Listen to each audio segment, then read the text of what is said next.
அனைவருக்கும் வணக்கம். முன்னாள் முதல்வர் செல்வி ஜெயலலிதா என்ற இறுதி எதிர்கட்சி தலைவர்மார் எல்லாரும் வந்தினர்.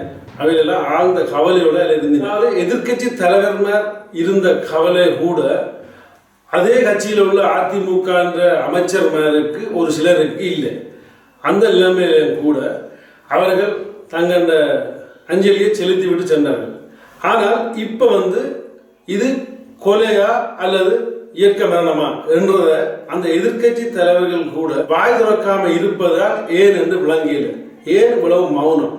அதுதான் மக்களுக்கும் விளங்கியல, எங்களுக்கும் விளங்கியல.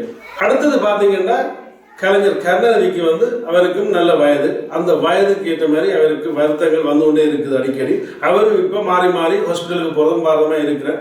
இப்ப மீண்டும் ஹாஸ்பிட்டலுக்கு போயிடல. அதாவது அவருக்கு சளி காரணமாக அவரை அவசரமாக கொண்டு ஹாஸ்பிட்டலில் இணைச்சிருக்கிறார்கள் என்று ஒரே ஒரு வேண்டுகோள், அப்போலோ ஹாஸ்பிட்டலுக்கு மட்டும் போக வேண்டாம்னு சொல்லிக்கொண்டு உங்களிடம் விட வருகிறேன். நன்றி, வணக்கம்.